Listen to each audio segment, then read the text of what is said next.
څوک چې ګوري او کوم چې دلته ناست دي ښه صفا خبرې به کوو. ګوره ما سره مجاملات نشتي او نه زه ګوره د چا نه چاندې ماندې غواړم او نه زنده‌باد او مرده‌باد والا یم او نه مې په حق کې د چا نه سترګې سوځي، والله که مې د چا نه سترګې سوځي، او نه د چا ډوډو ته ناست یم. ښه صفا خبره کوو. دلته چې کوم ناست دي اوس په دې جومات کې او ګیرې خریلي دي یې وړې کړي دي او څوک چې دا بیان اوري او څوک چې ګوري دي، ټول نه زما دا سوال دی کوم یو په تاسو کې الله سره په دې مخ ملاقات غواړي؟ څوک هم غږ نه کوي،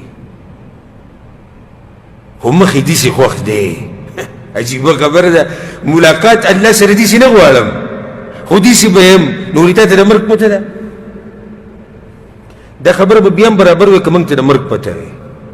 لکه اوس یو سړی د ګیره خري او وحي ورته شوي ده، وحي ورته شوي، وایي خدای راځي نو دته شوي چې دی به 50 کالو کې مري، نو ګیره خریلي لکه پرېږده الله سره ملاقات به څنګه کوي؟ ویي له 50 کاله بعد به مرم.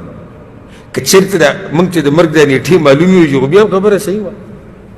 نو چې سړي ته د مرګ نیټه نه ده معلومه، ځوان هلک راولېږي مړ شي، ځوان په سره سره ځوانۍ کې هلکان مړ شوي، په سره ځوانۍ کې هلکان مړه شوي دي، روغ رمټ هلکان راوړېدلي مړه شوي. دنیا بې شماره موږ په خپلو لاسونو قبرونو ته کوز کړي. نو اوس دا به څه وایو؟ ما ته سهل وښایې که نه؟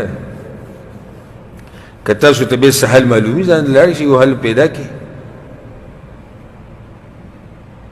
د دې هلکانو دا خبره هم کمزوري ده چې زه ګیره نه پرېږدم ځکه چې ښایسته نه ښکارم، والعیاذ بالله دا خبره.